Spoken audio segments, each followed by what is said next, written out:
In some ways, I think it's quite disappointing seeing these bars because the gold is an exciting element. It has interesting chemistry, and it's just sitting here doing nothing. It's enormously impressive, but it's a bit sad, rather like a mausoleum where the dead gold is sitting, waiting for people to remember it. Could be doing exciting reactions and so on. We're in the vault, the bullion vault of the Bank of England. I've never seen so much gold. In fact, I've never seen so much of any element.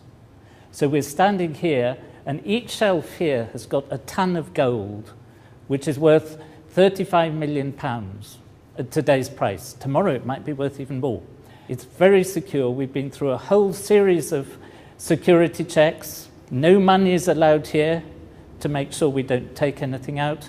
And so we're both really excited to be here. So the camera may be shaking with Brady's excitement. I've never seen large lumps of gold, and to see it all round is extraordinary. One's first reaction is that it can't possibly be real, because normally you don't see such things. Looks like chocolates in the duty-free at the airport or something like that.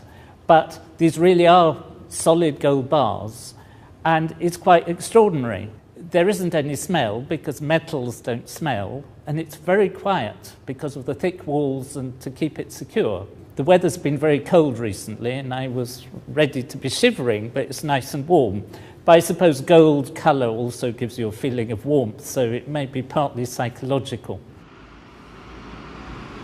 The reason why the bank has got this store is because not only the Bank of England, but other central banks like to keep some of their money reserves in gold, because the price of gold is very stable, or the value of gold, compared to the value of currencies, which can go up and down. And so every country has a certain proportion of its reserves in gold.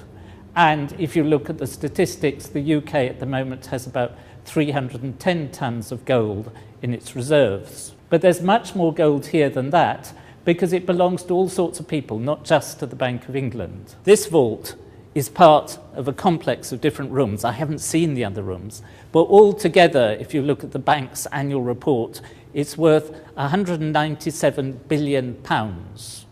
That is £197,000 million.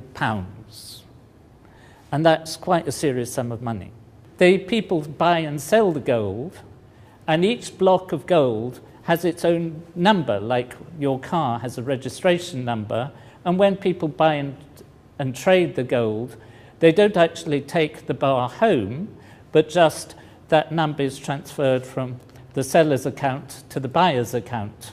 And the gold just sits here quietly. Apparently the oldest bar of gold here has been here since 1916. That's the First World War, nearly 100 years ago.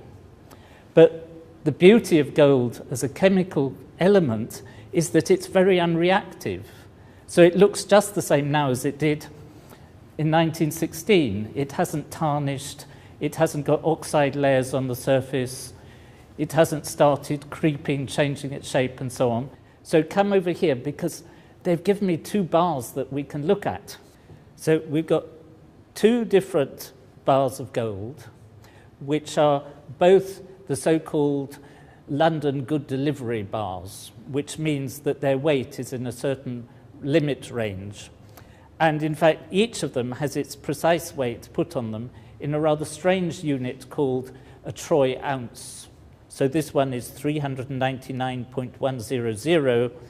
This one was made in Australia, and this one apparently came from Switzerland and is slightly heavier, 400.075.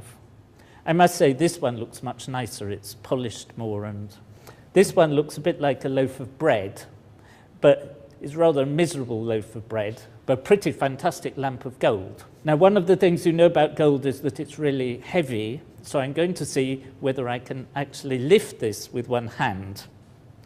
And I can sort of lift it, but not easily. Two hands is quite easy.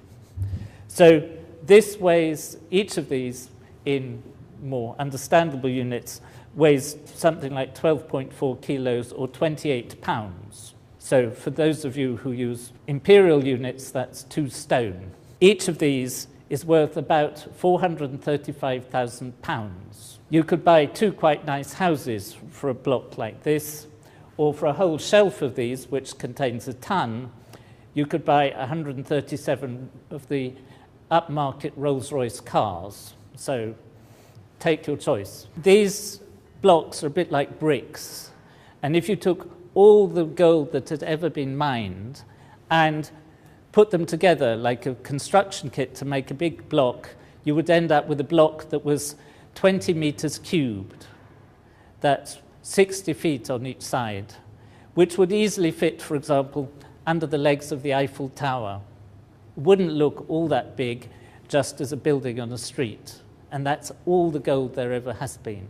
I did a little calculation on the way here that I weigh about the same as 6 of these bars of gold, which means that if I were worth my weight in gold, I'd be worth a bit over £2.5 million. I was a bit disappointed, thought I might be worth more, but still. So not only would all the gold ever mined fit here under the legs of the Eiffel Tower, it'd fit here quite easily.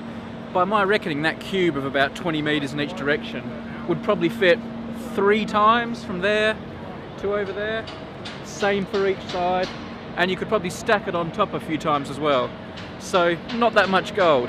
Now we actually filmed a bit more in the vault we haven't used, so stay tuned, we might use that soon. In the meantime, we've made plenty of other films about gold, we've evaporated it, we've dissolved it.